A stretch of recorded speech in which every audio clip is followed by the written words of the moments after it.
Hello, I'm Karen Pascal. I'm the Executive Director of the Henri Nouwen Society.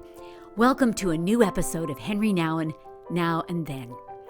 Our goal at the Nouwen Society is to extend the rich spiritual legacy of Henri to audiences around the world. Each week we endeavor to bring you a new interview with someone who's been deeply influenced by the writings of Henri, or perhaps even a recording of Henri himself. We invite you to share the daily meditations and these podcasts with your friends and family. Through them, we can continue to reach our spiritually thirsty world with Henri's writings, his encouragement, and of course, his reminder that each of us is a beloved child of God. Now let me take a moment to introduce today's guest. Gabrielle Earnshaw was Henri Nouwen's archivist for 16 years at the University of St. Michael's College. Today, she is the Henri Nouwen Legacy Trust archivist and consultant.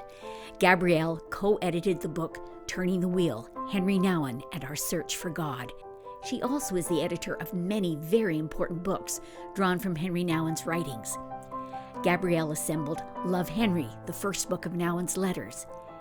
Then she edited You Are the Beloved, Daily Meditations for Spiritual Living.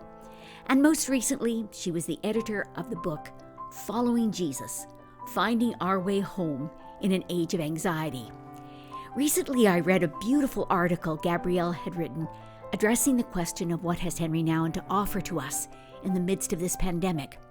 She delved into Nouwen's classic, The Return of the Prodigal Son, to see if there were things Henri discovered and shared in this book that would serve us well in this crisis we're embroiled in. Gabrielle, what did you discover? What did you find that was helpful for us today in Henri's Return of the Prodigal Son? Well, it was an interesting exercise to go back to a book that I have read very carefully over the years, a book that I feel like I know very well, but to read it again through the lens of the pandemic, it brought certain themes more to the forefront, and I was able to draw connections between what I'm living right now, what we're living right now, and what Henri was living all those years ago. You might remember that his book actually starts in 1983, so it's a long time ago from here in 2020. But in 1983, he sees a poster of Rembrandt's painting of the Return of the Prodigal Son, Jesus' parable, the Return of the Prodigal Son. And then he enters into a 9-year, what he calls spiritual adventure with this painting.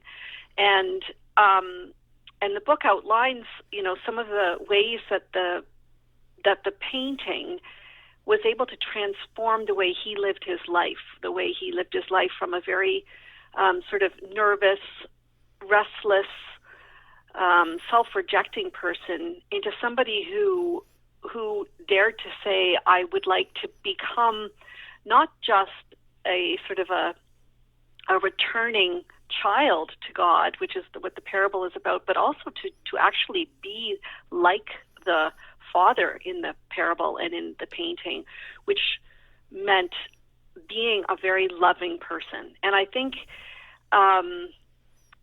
that's the primary thing it just underscored for me, is that this pandemic is asking us to really look inwards and say, what is a priority for me right now? What is it that I'm being called to right now? And I think a lot of us are hearing that we're being called to love, and love meaning being kind, being patient, being generous, being forgiving. Our society, our world is in a lot of pain right now, and the more of us that can claim that love and be love, I think the more we can transform this pandemic into something that possibly might be healing for the world.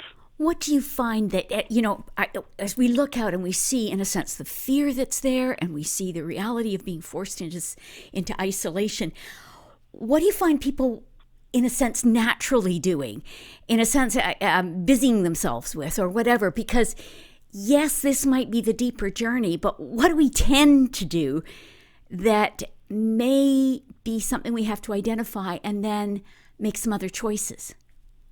Exactly. I think that myself included, the some of the ideas is to distract ourselves from the pain that we're actually part of here in this world. I mean, the world was aching before the pandemic started. We were in already a climate emergency, and today is Earth Day. And I think that we've already been in a way in a mourning period, in a grieving period for the world that is the Earth that is in so much jeopardy.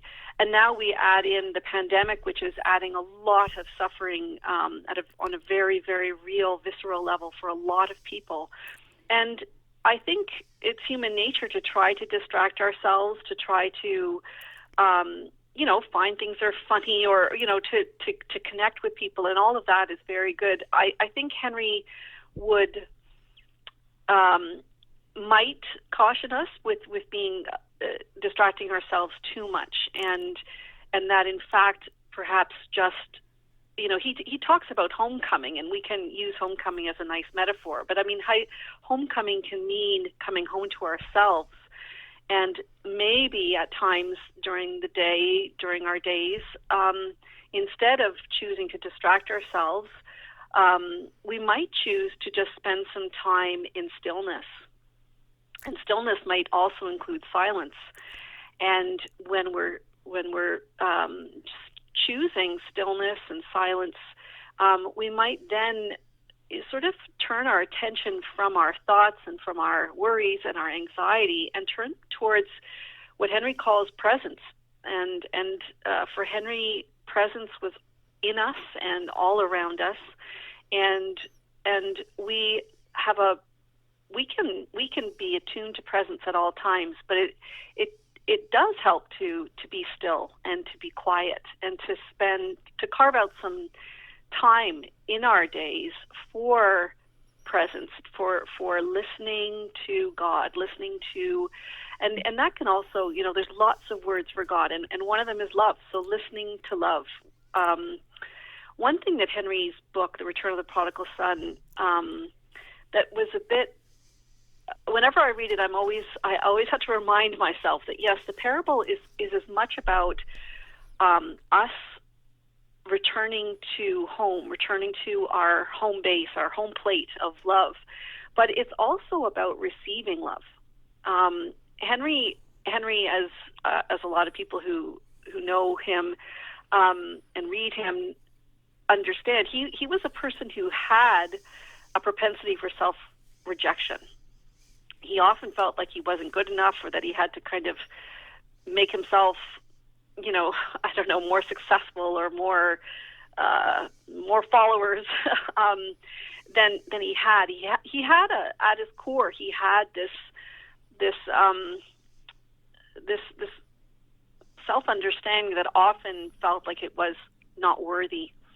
And the 9-year spiritual adventure that he outlines in The Prodigal Son is really about him claiming his goodness, claiming his worthiness.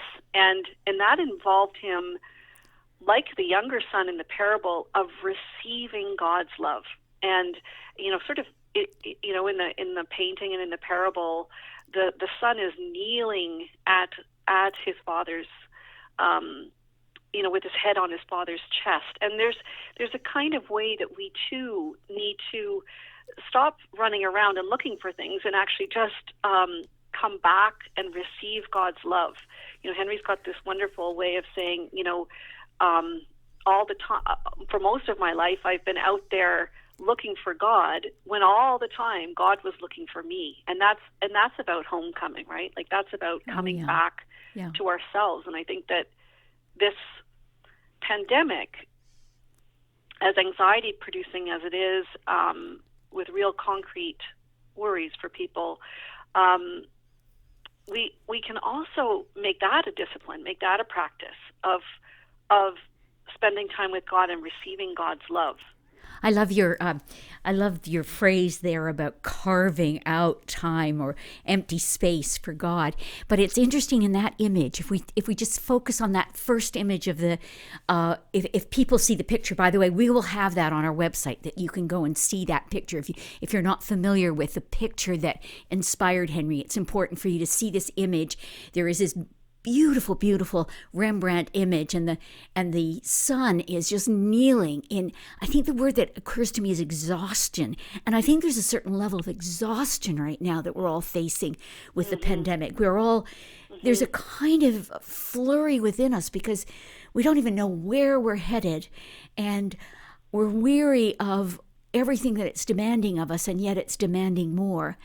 And you've got this figure collapsed in a way, and just receiving the fact that the father loves that child that ran away, that child that left and rejected and said, I don't want any part of you.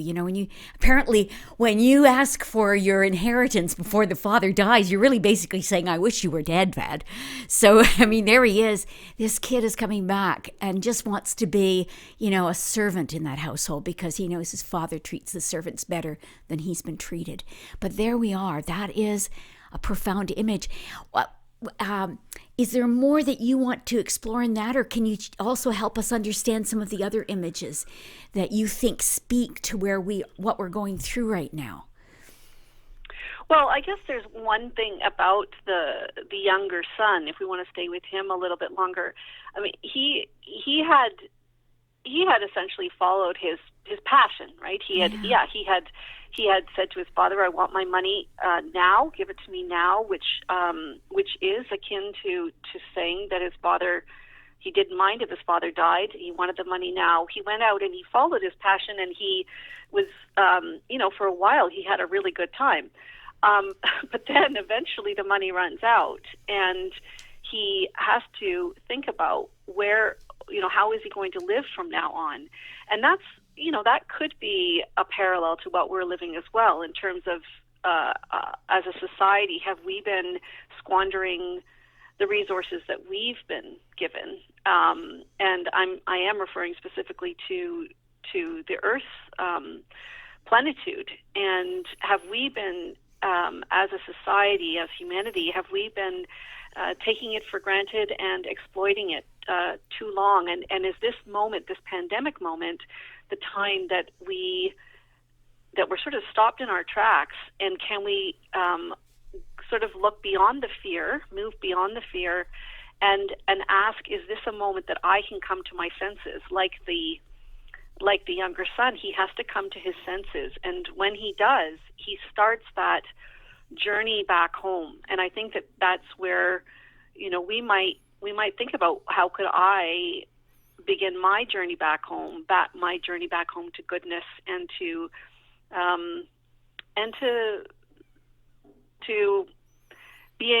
being conscious of how all of our actions impact the interconnected web of life. That's good. That's really good.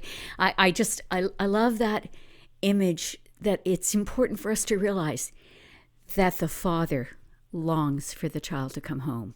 There's no, where have you been? What have you been up to? Give me an account of what you did. There's none of that.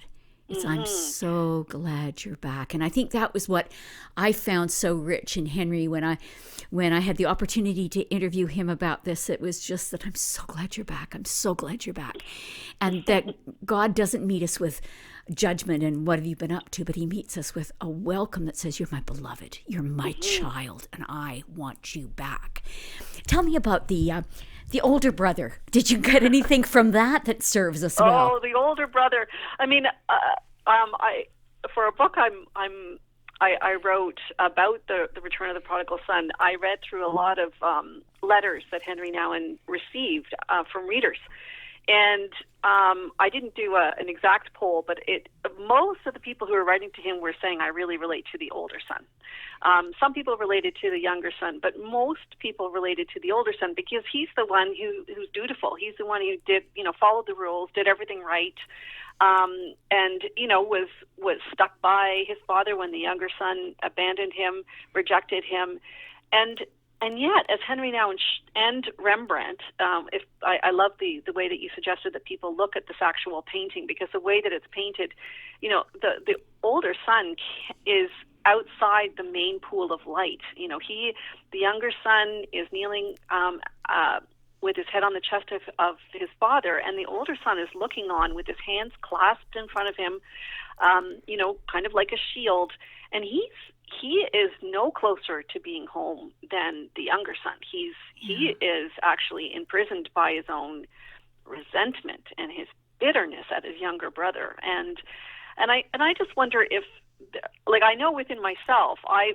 consider myself quite a dutiful person. I've done all the right things, I feel like, anyway. And but at some point, the way that Henri writes about this painting in the parable is it asks me to ask where have I become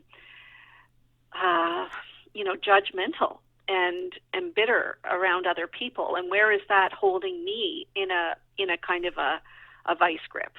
And because the way that Rembrandt has painted him, he's very stiff.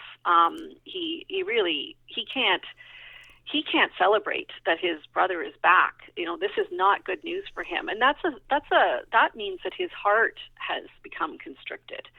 And I think as people who are trying to live, in Jesus, following Jesus's example, our hearts are meant to be open. And if there's any part of ourselves that can identify where we're constricted and then work towards opening it, I think that's going to add to the love in the world. And I think that's what Jesus' parable is asking us to consider. Where are our hearts constricted and making it impossible to love people, to forgive people, to step over our wounds? How do we live our wounds? Sue Mosteller once said to me or I heard her say that, Jesus was wounded in life, and he left life whole. He left life loving. And I think that's what we're called to as well. So the older son, or he could be the older daughter, is really calling us to step over our wounds so that we can join this sort of rush of love for humanity, for animals, for nature. It's returning back to our loving nature, I think. It's interesting because I think one of the things that inhibits us in that is being right. Convinced we're right. And it's interesting because what that image really releases is the power of forgiveness. Forgiveness starts everything back at the beginning, and all of us long for all sorts of parts of our life to have been erased so we could start with a clean slate, a really clean slate. And the Father offers a clean slate to the son that ran away, but I think there's a clean slate for the one who got so caught up in being right and became so rigid that there was no room for anything else. It's quite powerful. Tell me about the Father in the image, because I think it's interesting that ultimately Henri gets called to be the Father, and that is profound for all of us because we can't even envision that our gift is to welcome others home. Yeah, I think that's the great challenge of the book as well. I mean, and I think that all of us right now are called into that in a very direct way, because I think a lot of us are being called to step into spiritual adulthood. So, to stop being the children, as important as that is. I mean, Henri does say this in the book, that it's very important that we claim our sonship and our daughtership, meaning we claim our identity as sons and daughters of God, and that we claim our belovedness. That's very important. But then there is this next challenge that did take Henri Nouwen a very long time to get to, so I don't want to put too much pressure on any of us, but it is to become the mother-father, to become, in a way, what is a mother, what is a father, what is God? God is a generative, creative, loving, forgiving presence. And that's what we're called to. And Henry specifically spoke about blessing, being a source of blessing. And by that he meant that we lift other people up. And he goes so far to say, and to not expect anything in return. So that's why in the last sort of quarter of the book, when he is speaking about being the father, there's a lot of that chapter is about how difficult this is, because we do live in a, there's a kind of reciprocity that we expect from, I give you something and you give me something back.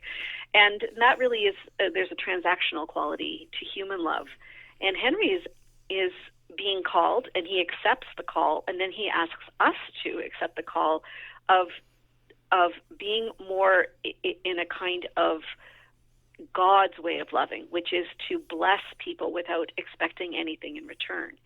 And I think the pandemic, I think that there's, it's very important, I think, that Henri Nouwen suggests three ways of being able to claim this call to being mother, father, and to be that source of compassion. And he has three ways. And the one way is to have a discipline of grieving, which I think is really applicable to today. Mm-hmm.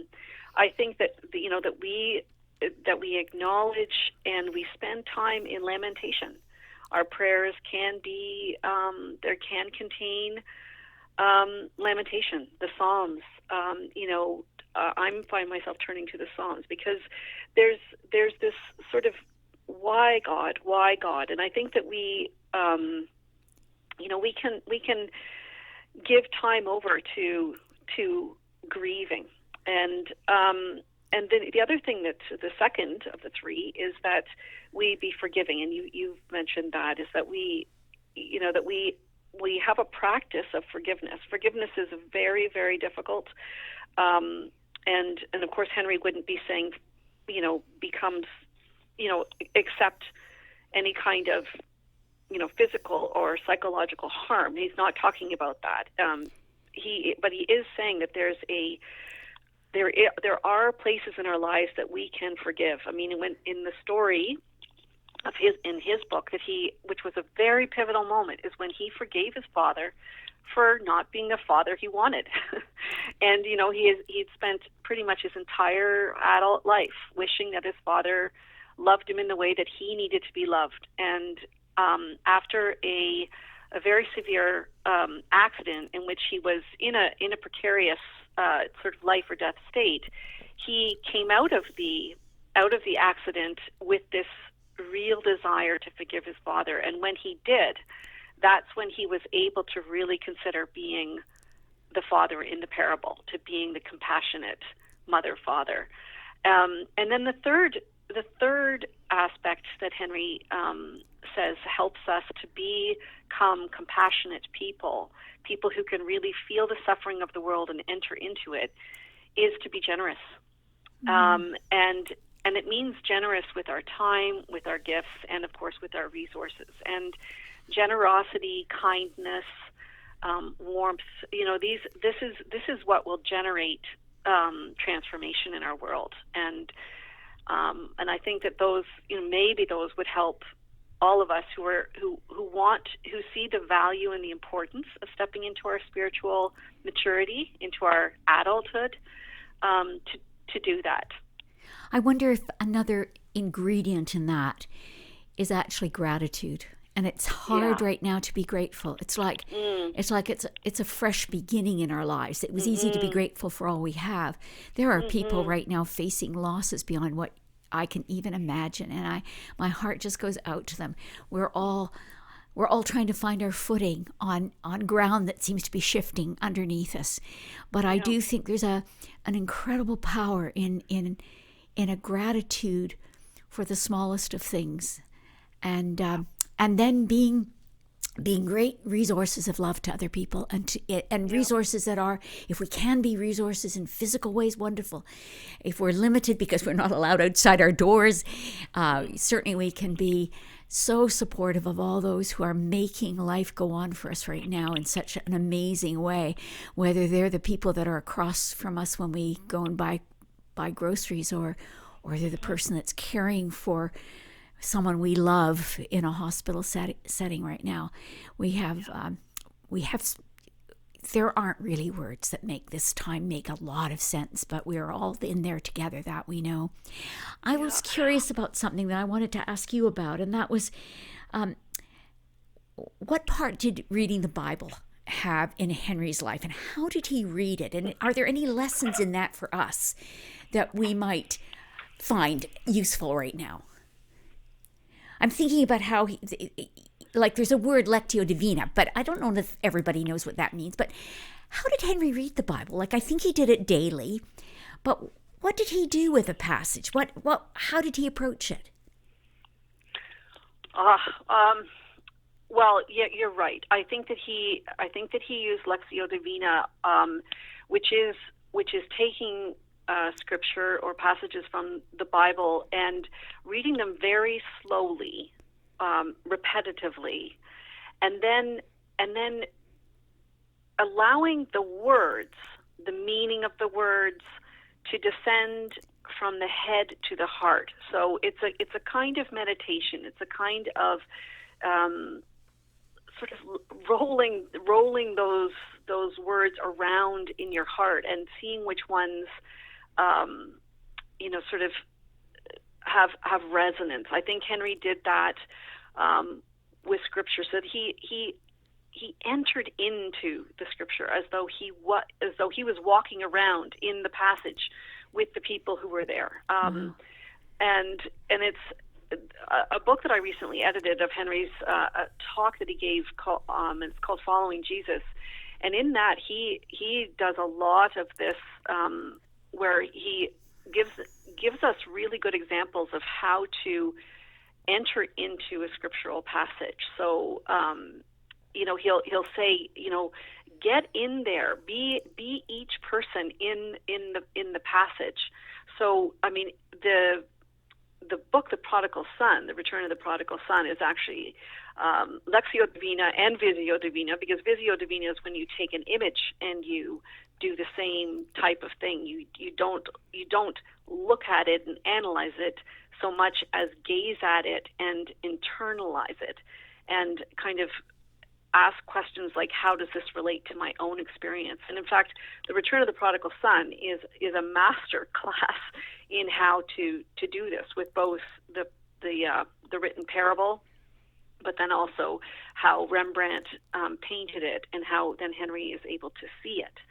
So it really is, with the parable, he becomes each of the people. We didn't talk about the he talks about the observers. There are Rembrandt painted a few people sort of lurking in the background, and they're watching this reunion, this return home, and Henri places himself as each of these observers, and what are they seeing, and what's happening inside their own hearts and souls.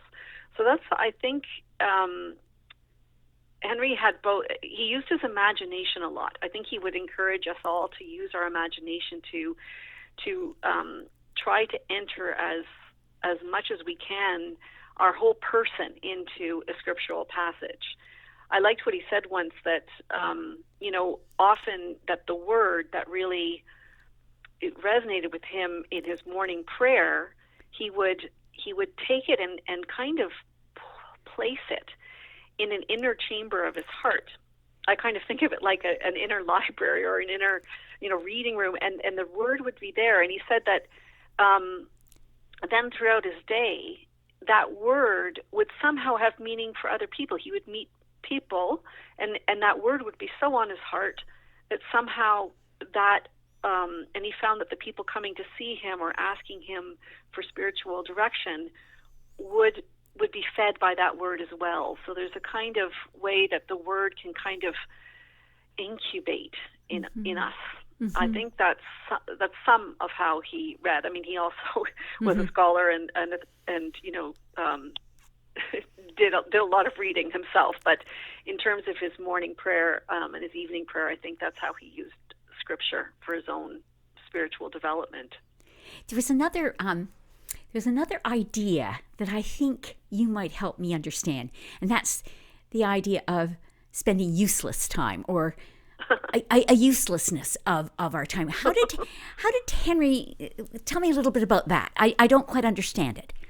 Yeah, I love that about how he would say this to a classroom full of Harvard Divinity School students, and people.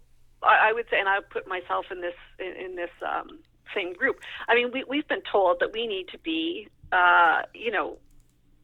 successful. We need to be productive. We need to have a to-do list in the morning, and then at the end of it, we can check out. We can see that we've checked off all of our things on our to-do list.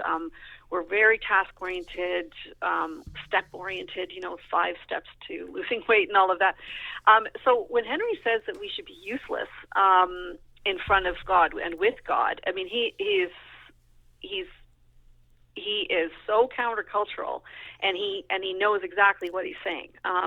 He himself was a person who strove to be relevant. He strove to be, to have his book on the New York Times bestseller list. I mean, he absolutely was a driven person. But what he came to understand was that God and Jesus are calling us to something very different, and one step in that is to get off of the productivity train, and just step off of it and be completely still. I think it does have to do with stillness. I think it has to do with solitude. So there's this idea that we spend time alone with God. There's nobody. Henri also talks about hiddenness, the hidden life of Jesus, and the hidden life that we can also adopt. Of this is not something that we do to look good in other people's eyes. This is where we're literally just resting. You mentioned resting at the beginning, and I think it's very, very important for us to think about that rest as a priority, and that we rest in the hands of God. Richard Rohr once said that for him, prayer and meditation is climbing into the lap of God. And I just love that image, because again, babies especially, and even little children, when they're sitting in their caregiver's lap, they're resting, and they're just being, and it's a beautiful state to witness, and we love being around toddlers and babies because of that. Animals tend to do it as well, and I think Henri is encouraging us to just be, to just rest, be useless, and he's using that word useless in a very, with a lot of consciousness, knowing that our society is telling us at all times to be useful. And that, if we haven't if we haven't sort of contributed to society that day, then, what were we doing? I think it has to relates to his, the concept of fruitfulness, which, when he talks about aging and consciously aging, he's talking about, thinking about our lives as being fruitful in that after we've died, after we're completely useless, after we're completely hidden, will our lives bear fruit? Mm-hmm. How will the love we shared, how will the forgiveness we offered, how will the blessings we gave bear fruit into for future humanity? I think that's all tied into that idea of being useless. Well, it's funny. Some of us are experiencing a sense of uselessness imposed upon us. We can't go to work, or we can't go out our door. We can't visit with the people we want to visit with in person. I've been experiencing something personally that has been very powerful for me. The start of my career was as an artist, and I had a studio, and for the first kind of 10 years of my story of my becoming, that studio was the place where I created, but it was also in the midst of that the place where I really met God in a very, very intimate way. It was profound for me, and it became an intimacy that I cherished. Then I went into the world of producing, of all things. I went, like, it was from black and white. I went into producing a daily live 90-minute broadcast, if you can believe it. I mean, dropped into the deep end of the pool. And I remember after sort of getting into the buzz of all of that, I remember at some point coming back to my studio and just weeping because I missed the intimacy with God. I missed the quiet. And somehow, for the first time in the last few days, that came back to me, that there is blessing in this slowdown. There is something. Now, I'm not somebody now who has little kids who need to be entertained, and I can't even compare my life. I mean, I have this maybe good fortune, bad fortune of having that kind of quiet. But it's interesting because I think there is the possibility of a reset. But I think the reset is not going back to something. It's not going back to my studio, but is entering into what God is offering me now. And it is obviously a profound moment to decide, will I seek the face of God? Will I seek intimacy with God? And recognizing what you have shared and what Henri found, that Father, that God image is so welcoming and so willing to take us home, and ultimately we have the power to become that to the world that is counting on hearing from us. I'm sharing some of that. I too don't have young children who are needing all of my attention, and I think that the word loneliness is, a lot of people are feeling lonely and isolated, and Henri has a book called Reaching Out, a very early book, and one of the chapters is, the movement from loneliness to solitude. And I think that some of the wisdom in that book is applicable here too. I mean, we can see our lives that have become much smaller than they usually are. We have a lot more alone time, a lot more time to fill. Some people are finding it hard even to fill all of the hours of the day. But can we convert that? Can we see this as a moment of conversion from loneliness to solitude? So solitude is where we are. I think in Henri's way of understanding it, we are in the presence of God, like you've just said, and that we're not alone and lonely, but we are alone and in the presence of God, and that we can sort of, in time, and perhaps when this pandemic is over, and in fact I'm already anticipating a little bit of how hard this might be for me, is that because I have so much time now to be in the presence of God, carving out the time, will my life fill up again? And will I then again start to just being busy and distracted? And I think that in a way, this pandemic is asking us that question.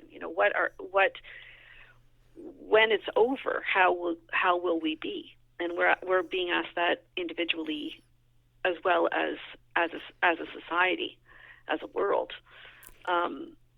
What do we want to the world to be like when this is over? What do I want to be like when this is over?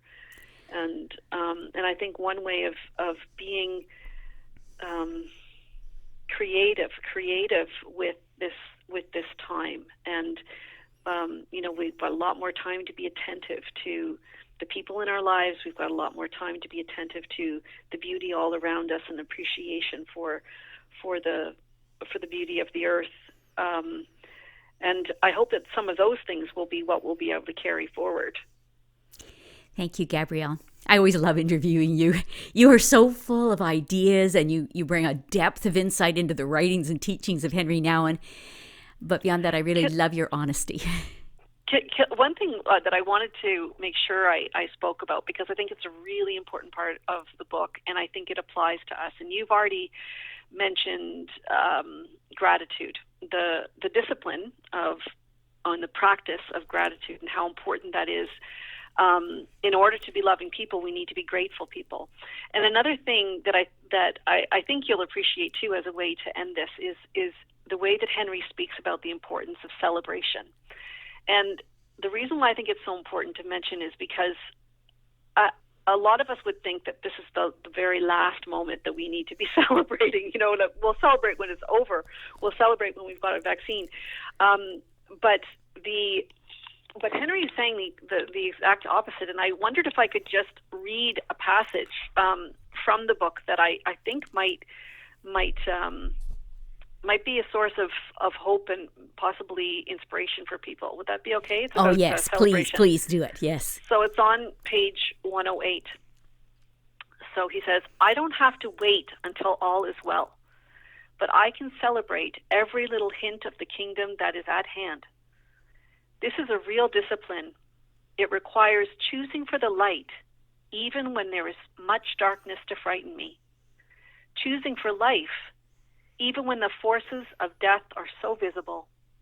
And choosing for the truth, even when I am surrounded with lies. I am tempted to be so impressed by the obvious sadness of the human condition that I no longer claim the joy manifesting itself in many small but very real ways. The reward of choosing joy is joy itself. Living among people with mental disabilities has convinced me of that. There is so much rejection, pain, and woundedness among us. But once you choose to claim the joy hidden in the midst of all suffering, life becomes celebration. Joy never denies the sadness, but transforms it to a fertile soil for more joy. Oh, that's beautiful. Yeah. Thank you, Gabrielle. This has been so interesting. You're welcome. In the weeks to come, I look forward to interviewing Gabrielle again because she has a new book coming out called Return of the Prodigal Son, The Making of a Spiritual Classic. This book gives us wonderful biographical insights into Henri Nouwen, insights that I've never been aware of before.